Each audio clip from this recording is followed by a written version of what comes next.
see. All right. Well, now I'd like to introduce you to today's presenters, Leah Clark and Pete Small. Pete is a leadership trainer and executive coach with Blessing White, a division of GP Strategies.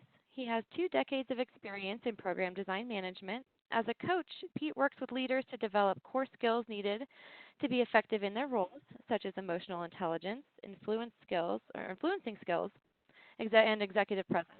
Pete is a dynamic and engaging facilitator who draws on his public speaking background to effectively manage group dynamics and engage even resistant attendees in the learning process.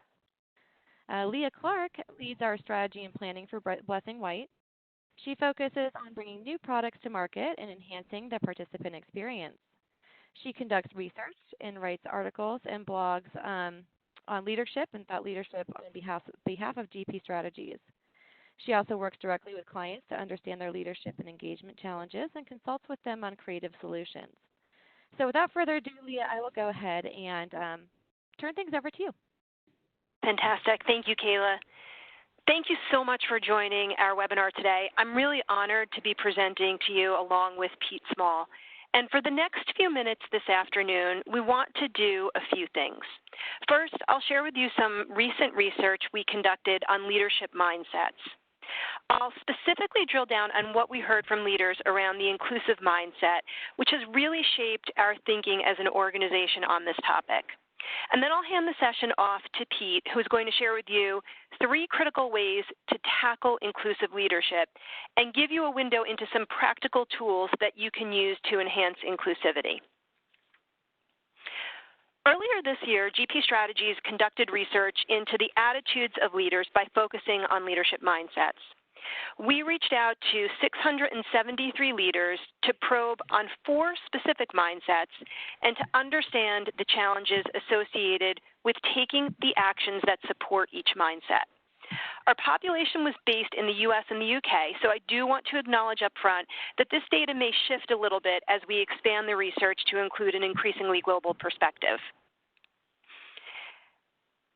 Having conducted research in 2018 that asked what mindsets leaders needed to be successful now and in the future, as an organization, we really coalesced around these 4 mindsets, and our follow-up research probed on these 4 specifically. Just to give you a little bit of a level set, we define a mindset as a particular way of thinking shaped by our attitudes and opinions that guide and influence the actions you take. So in short, it's really how the way you think influences the way you show up with others, the way you approach situations. And we included in our research these 4 mindsets. First of all, a growth mindset, certainly piggybacking off the incredible work that Carol Dweck has done extensively in this area. We agree that a growth mindset is absolutely critical to leadership.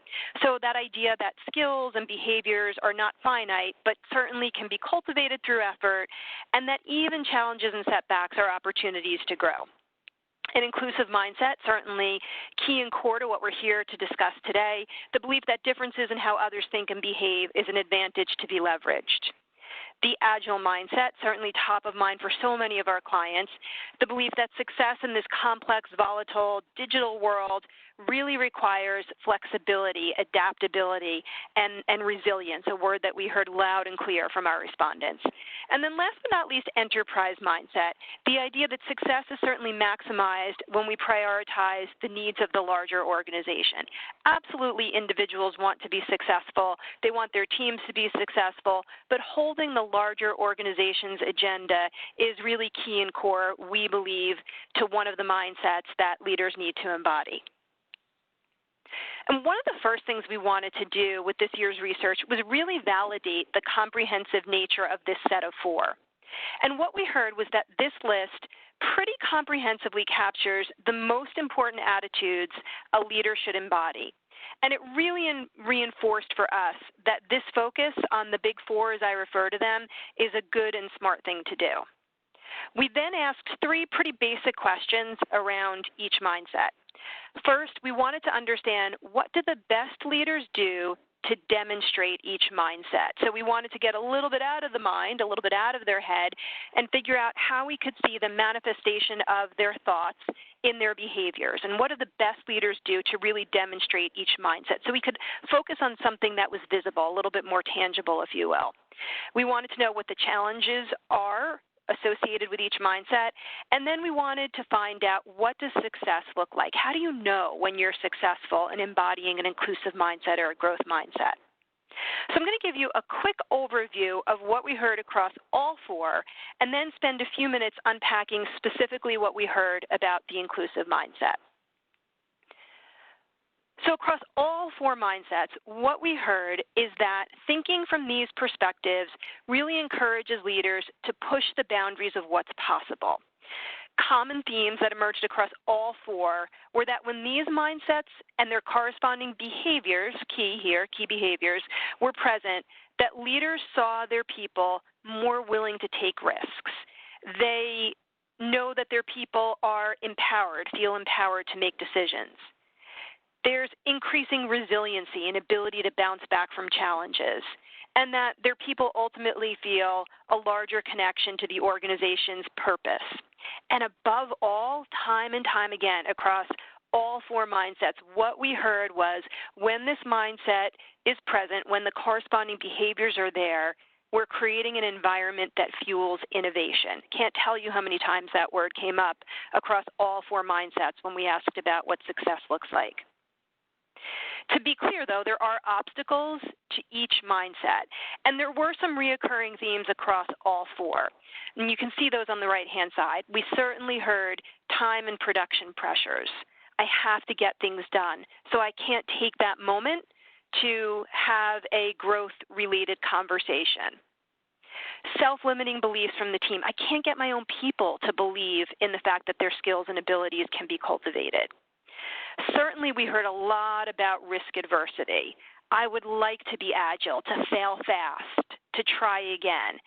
But my organization maybe doesn't back that up. Perhaps my performance management process truly just rewards success and accomplishment. And I'm afraid to take a risk and fail because that will be a career-limiting setback. And then last but not least, another obstacle was just that real lack of connection that individuals felt to organizational goals. And that one particularly came up when we were talking about enterprise mindset. So that despite a leader's best intentions to embody these mindsets and take the corresponding behaviors that support them, when these obstacles present themselves, leaders fall back on existing processes, consensus mentality, and the same go-to people.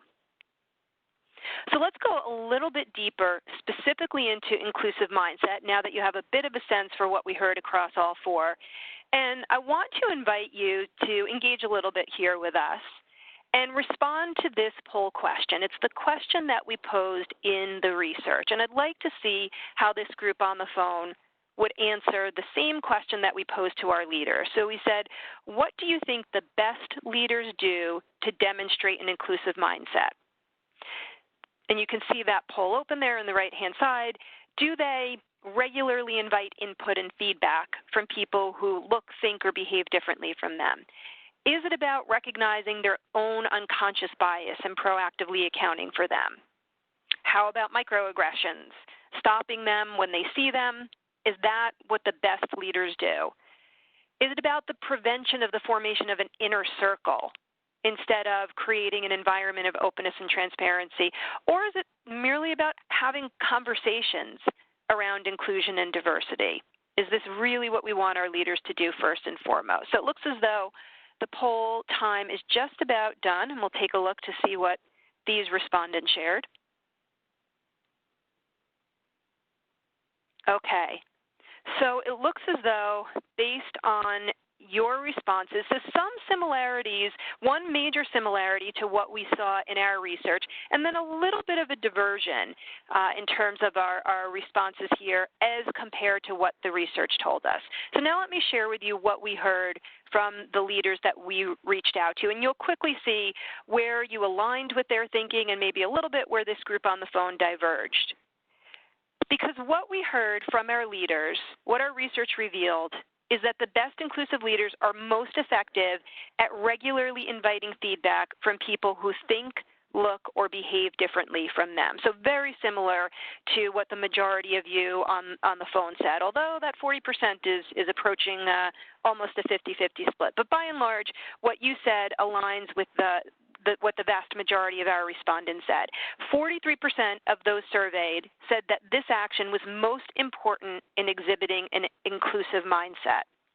At the opposite end of the spectrum, just a mere 8% said initiate and sustain conversations.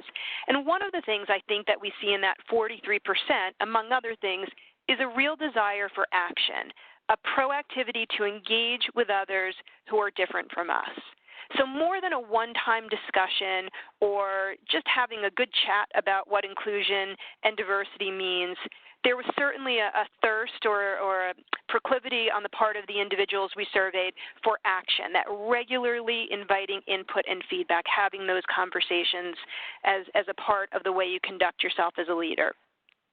While recognizing their own unconscious bias and accounting for them was the second most important factor, again, and that will play into some of what we'll share with you in a minute, valuing the actions associated with inviting important feedback from others really speaks volumes to the point of, yes, you need to self-reflect and you need to recognize your own unconscious bias, but then certainly it's also about the need to go above and beyond self-reflection and manifesting those behaviors that you want to see in your team. Taking the actions associated with microaggressions accounted for 15% of our responses, followed by one that this group favored, preventing the formation of an inner circle. And the truth is, which I'm sure some of you are sitting there thinking about right now, it's really a combination of these behaviors that will ultimately create an environment of inclusivity. And without giving away Pete's part of the conversation, there are very specific and important ways to support each. And we're going to get into that in just a couple of minutes. I wanted just quickly to touch on the obstacles because they also point to the way leaders need to be supported. And what we heard is that leaders are challenged in terms of an inclusive mindset in a couple of different ways. First of all, and here it comes up again, it certainly came up in that second most important behavior, it also came up in the obstacles, that ability to address your own personal unconscious bias.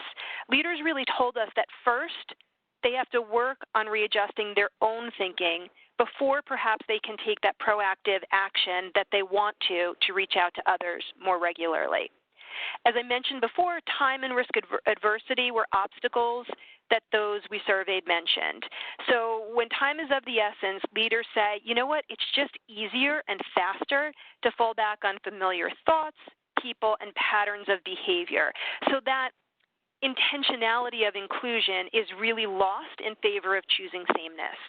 And then last but not least, they also said that they see a challenge in getting others to speak up and respond freely. So an indication that they are at least aware of the concept of psychological safety, even if they didn't specifically name or use that term. So finally, here's what they told us are indicators of how they know they're being successful in thinking inclusively and also modeling the behaviors of an inclusive leader. Ultimately, there was this sense, certainly, that I heard in the research and the words of our leaders, that they want some liberation from needing to be the loudest and most important voice in the room. They are thirsty for different and new opinions. They want to see their people speaking up, challenging them, and engaging in healthy debate. They also want to mirror that behavior, or they want to model the behavior, reaching out, and then see their people mirror that. Because ultimately, when they see this happen, they know they're successful in creating an inclusive environment. So hearing the words of their team members speaking up without fear, engaging with others in constructive and healthy debate, indicator of success. When they see their people collaborating with others, less dependent on them, certainly they know that this mindset and the corresponding behaviors are present. So that ultimately they know that longer-term payoff that I mentioned early on of innovation, engagement, and productivity can happen. So before I turn things over to Pete, because as I mentioned, he is going to talk about some of the practical tools and ways we can address the challenges of having an inclusive mindset, I wanted to just spend a minute to share with you our thoughts on how to create that mental shift. How can you help your leaders in adjusting the way they think? And there are a couple of things that we certainly advocate for. First of all, give them the space to take the actions that support the mindset. So a lot of what we heard in the feedback was around leaders needing an environment that gives more than lip service to that idea of fail fast or reach out to others. They really need the space to take the actions and the support from their leaders and the larger organizational culture to take the actions that drive the results that in turn reinforce the beliefs. And certainly to the second point, I know we have a bias here, but we do believe that including a mindset-first focus in your leadership development approach is key. And then also giving leaders the opportunity to link this thinking to their legacy, create a personal motivation for them to want to be seen as leaders with these attitudes or perspectives. So help them, in a sense, link it to their own leadership legacy. And then last but not least, encourage them to make their own personal connection to the mindset, thereby helping them to become vested in embodying these attitudes. It's more likely that way to help it stick.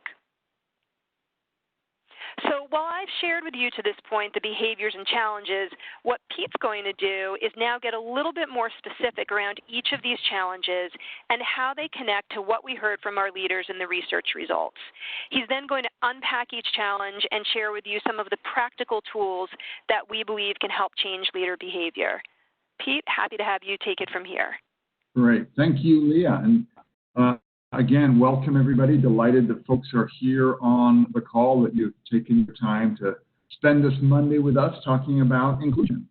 So as Leah said, what I want to do is just do a deeper dive into some of what our research has shown and coupled with other research, and then the tools that we developed to help companies really dig in and make meaningful change in this important area.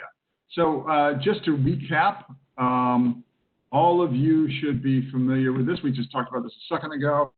And as Leah highlighted, 3 of the core areas that companies are saying that are important to them is that effective leaders get input from folks who look, think, or behave differently than them, that also they recognize their own unconscious biases and proactively try to manage them, and also finally that they have some understanding of microaggressions and how to manage those, stop those behaviors as they appear. These are critical, and yet there are challenges that stand in a leader's ways. And the first challenge there, as you can see on the left, is that implicit bias or unconscious bias, we use those terms fairly interchangeably, mean the same thing basically. Implicit bias can prevent us from communicating effectively around feedback. And in fact, our biases have a far greater effect in how we show up than many people realize. There was a Northwestern study that found, in that study, 74% of the hiring managers who were interviewed said that the last person they hired had, quote, a personality like my own, end quote. 74%, that's almost 3/4. And when we talk about a personality like our own, that translates an awful lot of things that are not around being inclusive of difference. This is a very natural thing that people do unless they are aware and manage it. The tendency to want to be around folks like us. So we'll talk a little bit more about that in a moment. But also, even when we become aware of biases, we don't necessarily know how to mitigate them. What can I do about my biases? If my bias is unconscious, how do I manage that? And then microaggressions. These are subtle, and it requires practice to recognize them and to know how to comfortably address them. So a lot of complicated things that folks deal with when trying to manage inclusion. And we want to talk about some effective tools for doing that. First, let's just take a moment to define some terms here that we'll be talking about and how we frame them when we talk with leaders and so the reasons behind the language that we use. So it's important to understand the difference between diversity and inclusion. And typically, you know, if I were to ask leaders, most folks have a pretty easy answer. There's a common analogy. Diversity is being invited to the party. Inclusion is being asked to dance. We often hear folks are aware of that. But we want to dig in a little deeper to what this all means. and why inclusion is so critical. There was a recent, in the last 5 years, multi-nation study that found that if you compare teams that were diverse, and diverse in terms of gender and ethnicity as opposed to teams that were homogenous, diverse teams either significantly overperformed or significantly underperformed as compared to homogenous teams. It's an important finding because those teams that overperformed did so in every area that a company would care about, in terms of overall work productivity, in terms of innovative thought, in terms of retention on teams, really in every area you would care about. What that research found was the key was inclusion. That essentially all diverse teams, people on diverse teams report higher levels of discomfort than homogenous teams. Makes perfect sense, right? There's not much that's more comfortable than being around people who look like me, think like me, and act like me. Also not terribly challenging, which is why homogenous teams are wonderfully mediocre, perform right in the middle. Whereas if you have a team of diverse people, diverse thought, that's going to be a little uncomfortable. If sometimes when I open my mouth, someone might disagree with me, that could be uncomfortable. Yet the question is it also psychologically safe, which is the term that Leah mentioned. That is essentially what we're getting at when we're talking about inclusion. Can people in that diverse team feel safe enough to share ideas, feel willing to stretch themselves, take those sorts of risks? And so when we talk about creating inclusion, really we're talking about creating a place of psychological safety for all the ways that different folks may show up on the team. And in relation to that, otherness then is essentially the thing that happens if you don't successfully create inclusion on a diverse team. Otherness is that feeling a person has when they believe that something core to who they are is a potential liability in this circumstance. So if I'm showing up at a group and I believe that my religion is a potential issue in this group, if people know my religious values, I'm going to feel a sense of otherness. If I show up and concerned that my sexual orientation might cause me to not get promotions and not be taken seriously, I'm going to feel a sense of otherness. Anytime something that feels core to an individual, however they define that, feels like a liability in a situation, they're going to feel this sense of otherness. It is important that leaders understand that tension, that essentially it is not enough to have a diverse team. That in fact, if you have a diverse team and do not create inclusion, you can have a team that actually underperforms because of the tension on that team. So the trick is to create that sense of inclusion for those teams. And that is also the challenge that folks have. Because in the face of otherness, people will do one of two things.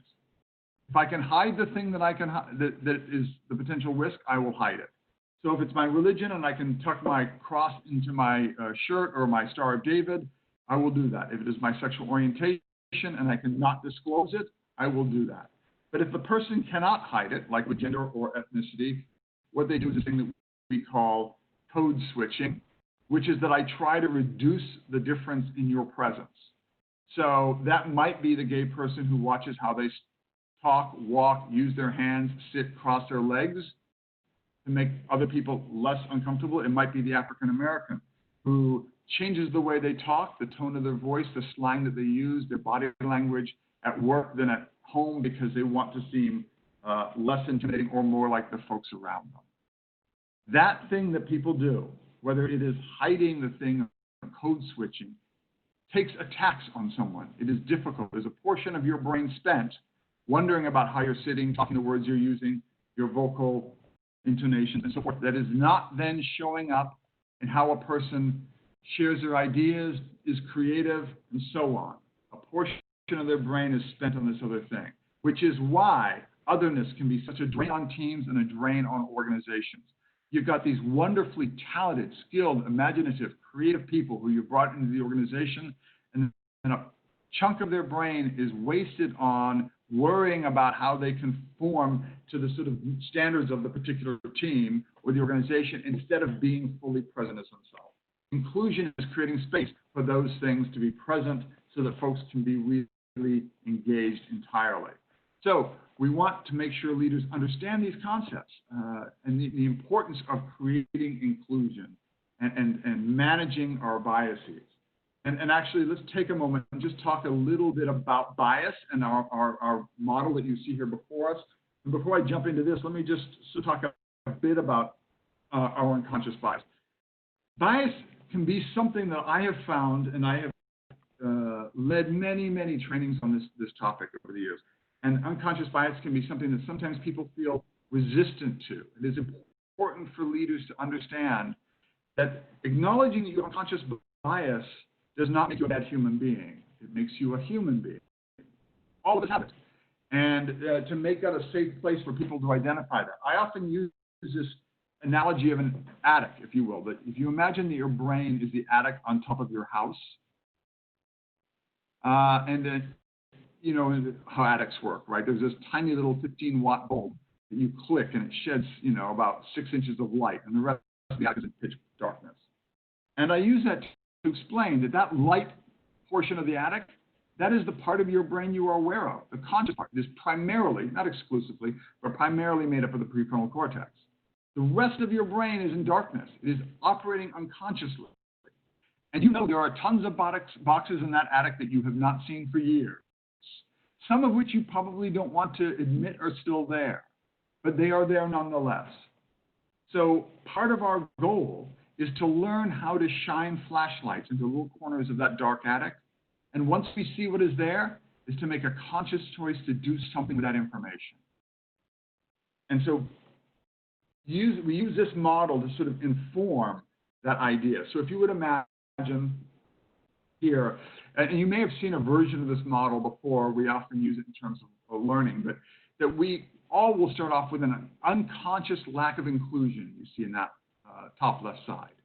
And that the goal is to shift to a conscious lack of inclusion, to be an awareness. A flashlight hits a corner of your attic and you go, oh, wow, I didn't know I was doing that. Now I know. And then what do I do? To use tools to move that toward conscious inclusion, and then to be able to do that enough times that that becomes unconscious inclusion. Now, I want to be very clear about the tool here. We are not suggesting that any human being can reach the state of unconscious inclusion about everything in their lives. Absolutely not. Sorry to break that to you. All of us will always have unconscious biases in our brains. We will. It is a part of the human condition. What this is about is it's a tool for highlighting and knowing what to do when you highlight certain things. So if you imagine, this is sort of shaped circularly and almost like a window. If you imagine 4 panes in a window, and what we see through the other side of the window is essentially the world in which we live. Much of that is occluded by our biases. If we become aware of them, we can move them to the clearer panes and make choices about them. But there will always be things in that unconscious section. I'll give you a very real personal example of mine. Many years ago, I led a team, and we had a difficult client who he got very escalated easily. He would use profanity. He was difficult to deal with. So I would assign various staff members to deal with him. At one point, Teresa came to me and asked me, how come you've never asked me to work with so-and-so? And, honestly, I had not even thought about it. And she asked me very bluntly, is it because of my religion? Now, I had been operating in that top left corner, unconscious of my lack of inclusion. Just, spur of the moment, the client has to be dealt with. I'd pick somebody and not even think about or sit down and ask myself, who am I including and not? She brought that into my conscious awareness. I had not been using her. And the painful truth is that she was right. It was because of an unconscious bias I had around her religion. She was evangelical Christian, and I had a story in my head somewhere that said evangelical Christians are easily offended by profanity and that she would be offended by this person. Now, that was not operating in my conscious brain. The moment I was aware of it, I could talk to myself about how illogical that was and that I ought to give her a chance. But it was operating somewhere where it was unexamined. But now it was in that conscious lack of inclusion. So I made a conscious choice to include her by having her work with this individual. She did a fantastic job with him. And what that did was shift my thinking so that I could now sort of unconsciously include her because I had managed that bias I had around her religion and how that might affect her ability to show up. So I'd gone through this process and got to a place where moving forward, my mind just unconsciously thought of her as an option in that situation. Now, the key point here is this is one situation and one example. Just because I had managed to move Teresa through these 4 spaces around her ability to handle difficult clients did not mean that I now magically could handle every single possible employee and my biases about it. Nor did it even mean that I necessarily handle every single bias about her. But that one thing, she shined a light in that one corner of my attic, and I made a choice to do something about that.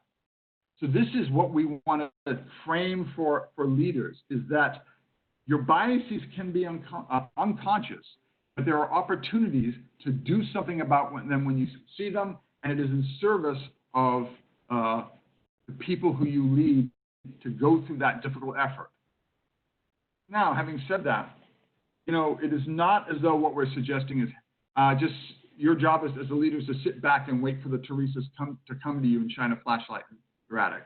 That's not actually their obligation. This is what happens if that occurs. But you also have another obligation, which is to move forward even when you don't necessarily have those flashlights. So what we want to talk about here are some tools that we developed around that. We want to talk about a tool to mitigate your unconscious bias, even when you aren't necessarily sure what exactly it is. And then how you might address microaggressions. And finally, how to have inclusive conversations, and how that piece there is so critical in developing inclusive environments. So we'll start with the first one, and my lead into that one, which was, you're not going to know every unconscious bias you have. You will never know. I do not know all the boxes in my attic. So what we wanted to do was to develop a tool that a leader could use without necessarily knowing what their biases are, while their biases still remain unconscious, if you will. So how do you manage what you don't know, basically? Well, we developed this no, say, do tool specifically with that in mind, and again, based on research. Some of you may know the name Marilyn Brewer. In the late 90s, she coined this term, in-group favoritism. And what we have identified is essentially our biases put people in groups and out groups. There's a fundamental tension in our brains. Our brains need to both keep us alive and help us to connect with other human beings. So how does it balance between connecting to people and protecting from people? It does that by dividing people into in-group and out-group. In-group, I connect. Out-group, protect myself against. And the research would suggest that we do that very quickly, and it's based on whether or not our brains focus on what we have in common with this person or what we have different. And you can, there have been fMRIs, people placed in an fMRI and asked to think about their in-group and out-group. And we know that you light up a different part of your brain. That when you are thinking about the out-group, you light up an entirely different part of your brain than when you're thinking about the in-group. And when you think about the in-group, you are lighting up the same part of your brain as when you think about yourself, which is why it's so easy for us to connect with and empathize with people in our in-group and so hard with people in our group. So this tool was developed to help deal with that, because what we also know is that our brains are remarkably plastic, that even though we have put people into in-group or out-group, that can change. A person can shift from our out-group to our in-group.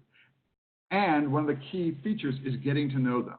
So this no, say, do tool, which tells us what we need to know about the people we lead, what we need to say to the people we lead, and what we need to do in reference to the people we lead, is a simple, easy to remember tool designed to help leaders think about, all right, I've got this employee on my team.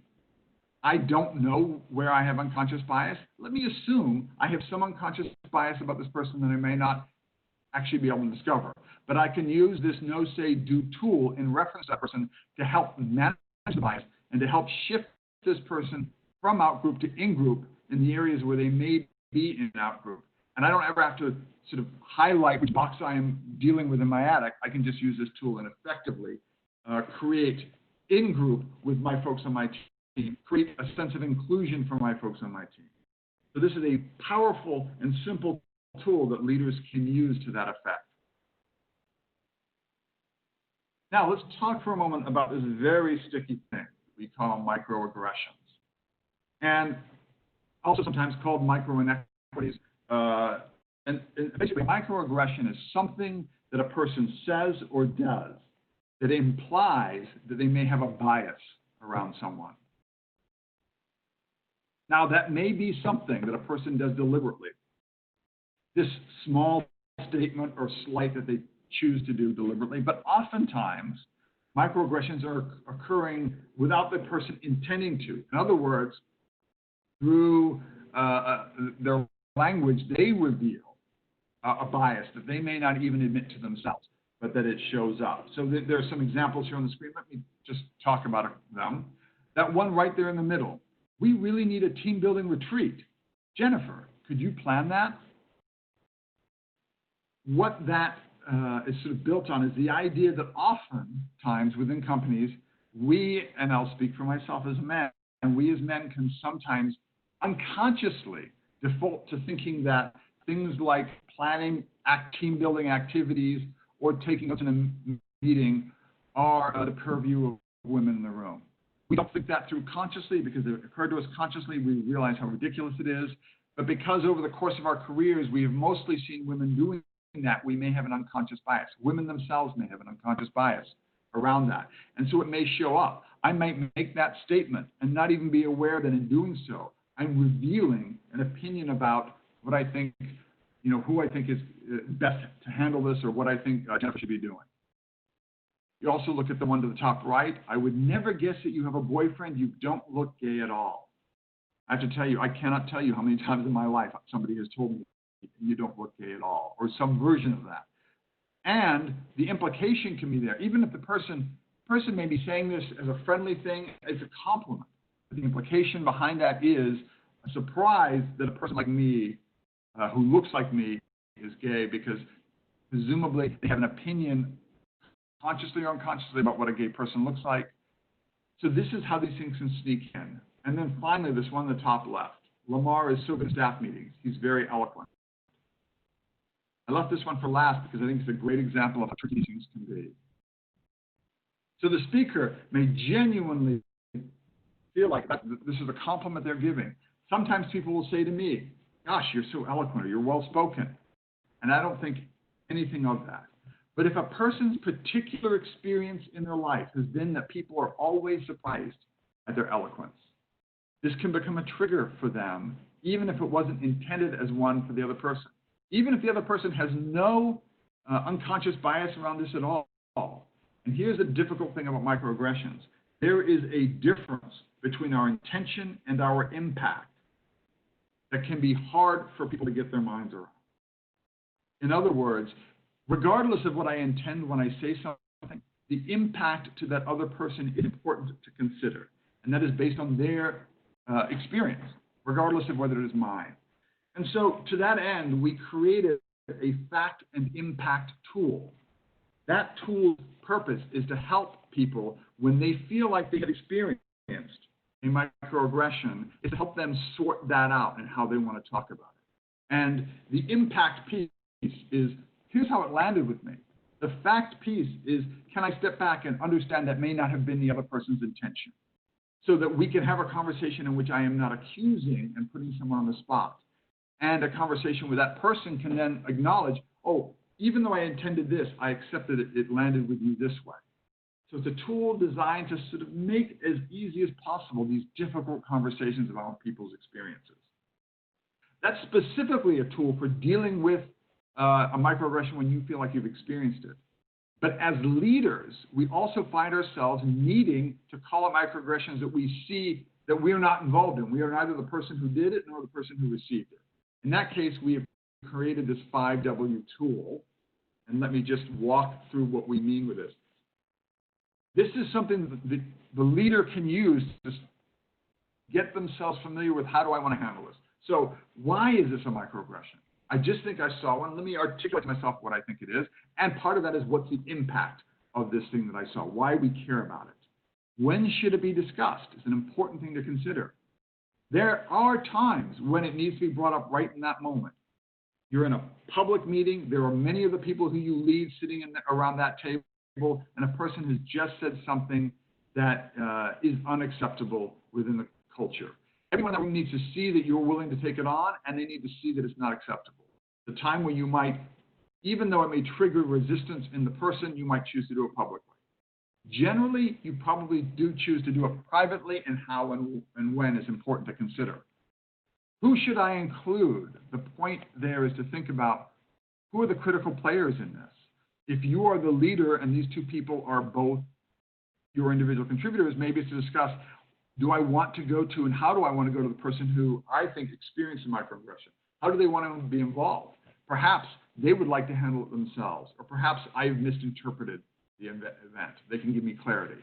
But it could also mean if this is between you and a peer or between two peers, do I bring my manager in? Do I bring their manager in? Who do we involve and in what way? And finally, where should it happen? Now, again, this tool is designed specifically this way to be what we'd say in neuroscience, sticky. In other words, easy to remember.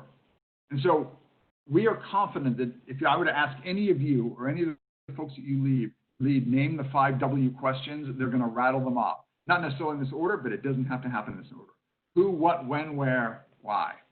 And so the goal here is to have something that people can remember simply when they find themselves in that moment, and to be able to consider the different aspects of how to handle this microaggression in a way that helps the person who experienced it feel supported, and that helps the person who engaged in it not be defensive, but be open to learning. And they just get a flashlight in their attic to be able to think, how do I handle this new insight I've just had?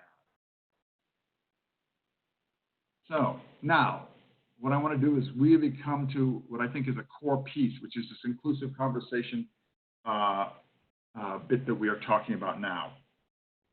And I'm going to go back to something I said earlier, which is, there's a great deal of research that shows that the wonderful neuroplasticity of the brain, and specifically as it relates to this concept of our biases and in-group, out-group, what we find is that the one single most important thing to help us create in-group with somebody who's out-group is to get to know them. That if we get to know people who are different from us, our brain will naturally find commonalities and similarities, and we will move that person into our in-group. So this is what inclusive conversations are all about. And we created, again, an acronym that, in order to be sticky, the acronym is CARE, having conversations with care, and that is curious, authentic, responsible, and expanding understanding. 4 characteristics that an individual, whoever they are, a leader, an individual contributor, should consider when they are having inclusive conversations. Be genuinely open to the ideas and thoughts of another person's, especially when they don't agree with you. To be able to have that conversation in a way that is responsible, where you are assuming their positive intent and you are genuine in trying to connect, you are willing to be vulnerable yourself, acknowledge the possibility where you might not be right, and be open to learning. All of those things are relevant in creating the sorts of connected conversations that actually help folks to feel included in organizations. So this is something that when I meet with leaders, we spend quite a bit of time on constructing. How do you have these conversations? And I give them an opportunity to really practice this. It's one of the most critical skills that we want people to get out of our research, is the importance of having these conversations on a regular basis with all the people who you interact with within the work environment. So I've gone through a lot of things in a fairly quick order, but where do you want to go from here? If you are saying, wow, Pete, you've convinced me of the importance of this, what do I need to do next? Well, let me tell you what research has said about what makes for inclusive initiatives to be successful and unsuccessful. There's been a lot of research into why do many companies say this is important, but there's very little change. And this top up, bottom down here on the left. One thing there is very clear, that if the inclusion initiative is a top-down initiative, the research says that is not a very successful way to do it. If you roll out this thing, all right, we've got a bunch of mandatory trainings you've got to go to, that does not show to be effective. In fact, quite the opposite. What research shows is that you need, and I'm going going to use a term from the research here, what they say is inclusion champions. Inclusion champions at every level of the organization. So you absolutely need senior leaders who walk this and talk this and who share their own experiences with this in all staff meetings. You continually bring it up and are passionate about it. But just like you need C-level folks, you need VPs and directors and managers and individual contributors, people at every level in an organization who are themselves the champions, the folks who are passionate about this sort of work. The key there, rather than the common thing that people do, which is think, gosh, that Frank sure is a bigot. Let's send him to inclusion training. In fact, that has been shown to be very unsuccessful. Frank just goes to the training because he's required to, sits there resentfully, and nothing changes. In fact, things can get worse. So rather than that, the research would suggest you find these inclusion champions, and then you bring them together to inspire them on how to make a difference across the organization. So tied very closely to that is the idea of inclusion as a core value. Essentially, what we know is that core values work for a company when they are essentially the core elements that of what's expected of each and every employee from the top to the bottom. Essentially, if you have 4 core values or 5 core values or whatever they are, those 5 things, you want employees to do each of those 5 things, and you don't require anything more than those 5 things, but if they embody those 5 things, then they're going to drive this company towards success.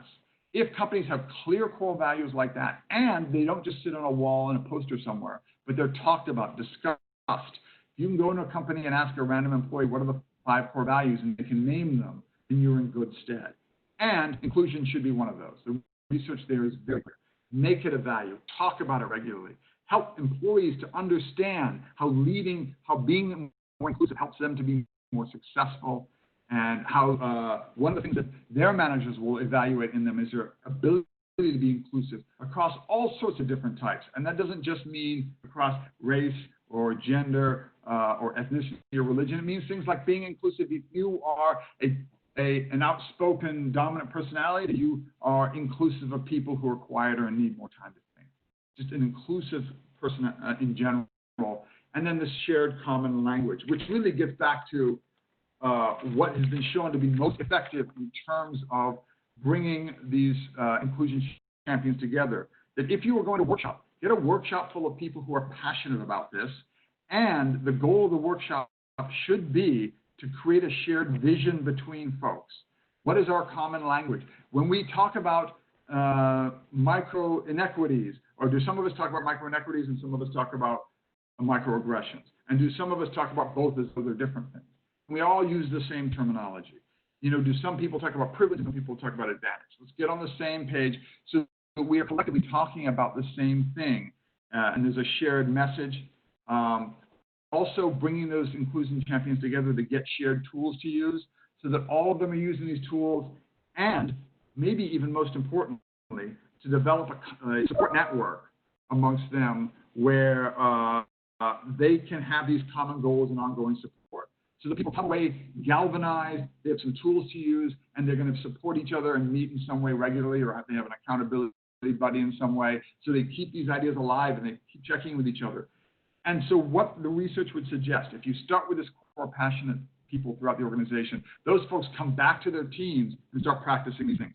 And if you imagine a bullseye, the center of the bullseye are the passionate people. The next rung are maybe those folks who are on board. They believe in this stuff. It's not their number one passion, but they know it's important. Maybe the next rung out there are the people who are open to learning about this stuff. They don't really, maybe they're a little bit on the fence, or they've got some questions, but they're open. And then the last rung is those who are actually resistant. The research would say start in the middle of the bullseye and move out. Those passionate folks can bring the onboard the people in, and they start all using the language, and that helps those open to learning to come in. That's the most effective way. When cultures shift, then the resistant folks are more likely to shift or to find a culture that is better fit for them. And so when we talk about trying to create inclusive change across an organization, 2 key things is that must be systemic and it must be sustained. This cannot be an initiative you roll out, talk about for a couple of months and forget. It has to be systemic. From the top to the bottom, key champions on every level and sustained over the long period of time, people talking about it, being reminded of it, that those are the key things that help folks, help organizations to shift to be more inclusive And our hope is that by creating tools for you folks to use, we can make that as painless as possible to create a structured way to do that. So I have moved through a lot of things very quickly, but I want to make sure that we give folks an opportunity in these last 10 minutes to ask any questions that you have. So I'm going to turn things over to you folks to do that. And thank you for listening to Leah and I talk about, I think it's clear we're passionate about this, and so thank you for being here. Yes, thank you, Pete, and thank you, Leah, for this great discussion. I know that the passion was there, and there was a lot that we went through today. I certainly appreciated it. So we do have a few minutes left for addressing some of the questions that came in. So as a reminder for those on the line, if you do have a question for Pete or Leah, go ahead and put it into the Q&A module at this time. Obviously, they covered a lot over the last 50 minutes or so, and there's a lot more that we could discuss. So I encourage you guys to continue the conversation with our presenters beyond today's session. Their contact information is available in this slide deck. So Pete, I think you have control. If you can go ahead and flip it to that last slide so that everyone can see your email addresses there. Yeah. And if you guys could let us know, are you guys on social media? LinkedIn? Yes, absolutely. Okay, if you guys don't mind, just when we have a pause or while the other's addressing a question, go ahead and put, either what the LinkedIn address is for your LinkedIn profile if you happen to have it, or a Twitter handle. I'd love to share that. I'd also like to remind everyone on the call that the recording and slides from today will be emailed to the email address that you used when you registered. So I will go ahead and jump into these questions. We'll give it about 8 minutes or so, and then we'll go ahead and wrap up. Leah, I'm going to throw this first one over to you, going back to the mindsets that you shared earlier. Are these mindsets mutually exclusive, and are they only mindsets for leaders? Yeah, that's a great question. They're most definitely not mutually exclusive. So in fact, there is overlap.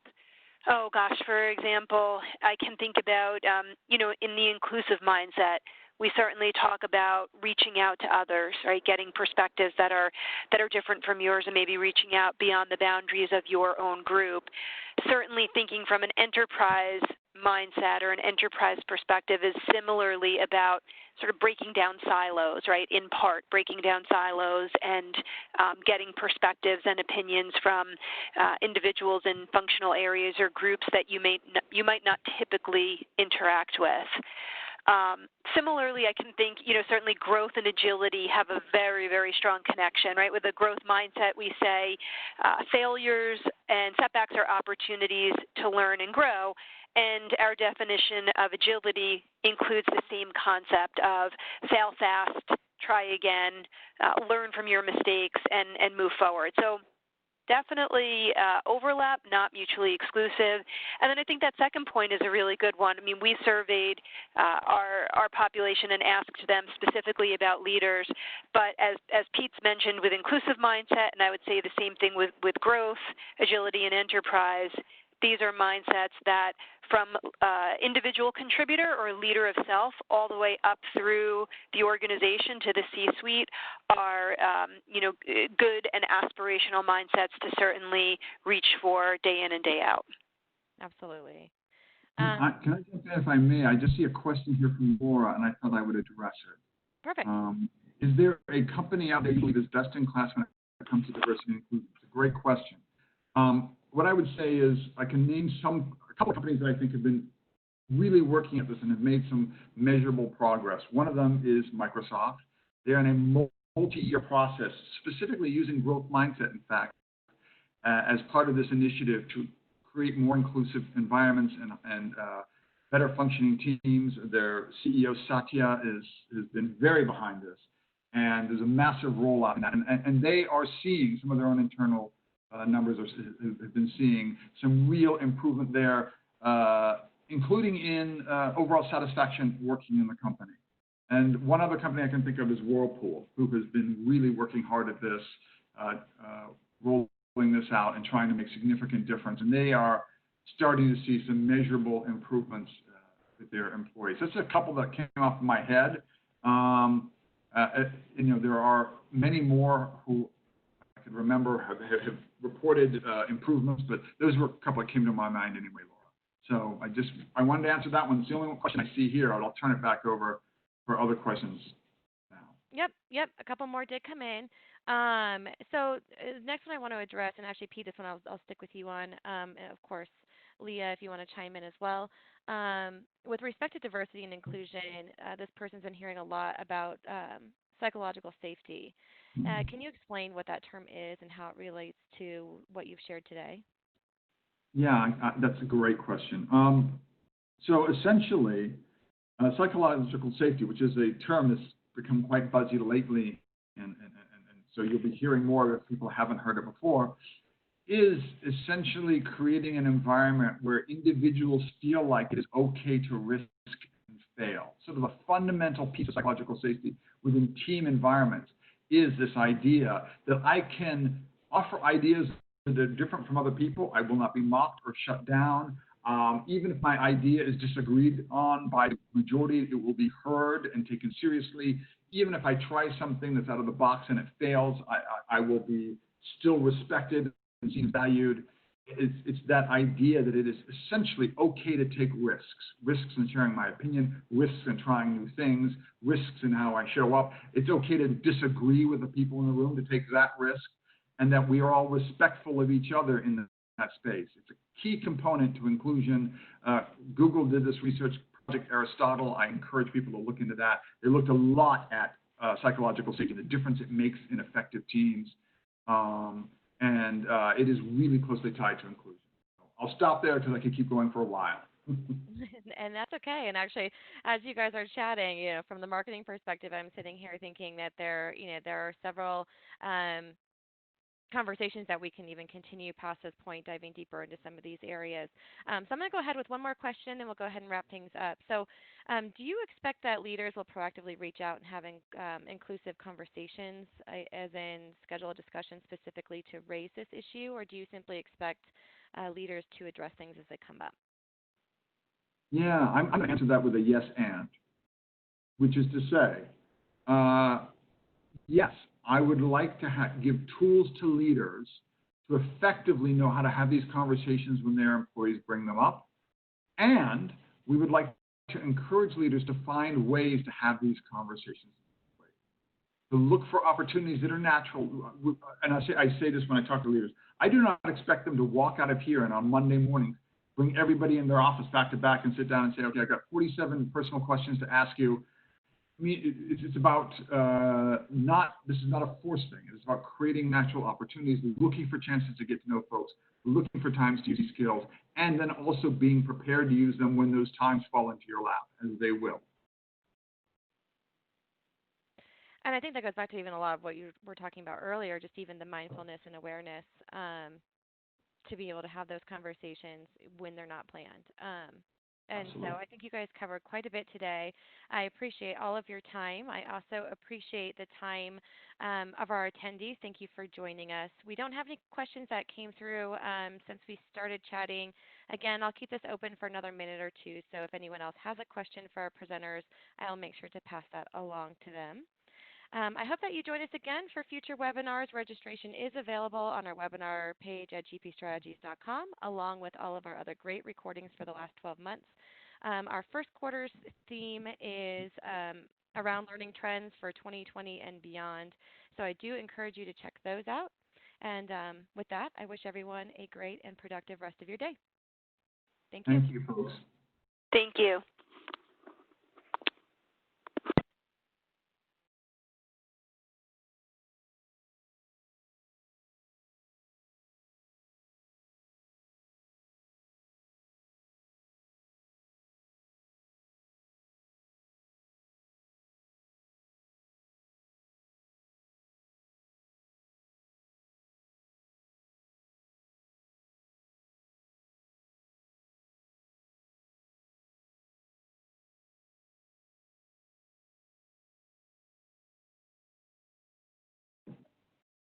I'm going to go ahead and log off unless folks need me to stay on. Nope, Pete, you're good. I'm just hanging out to see if any other questions come in. Thank you for your time. Sounds good. Thank you, folks.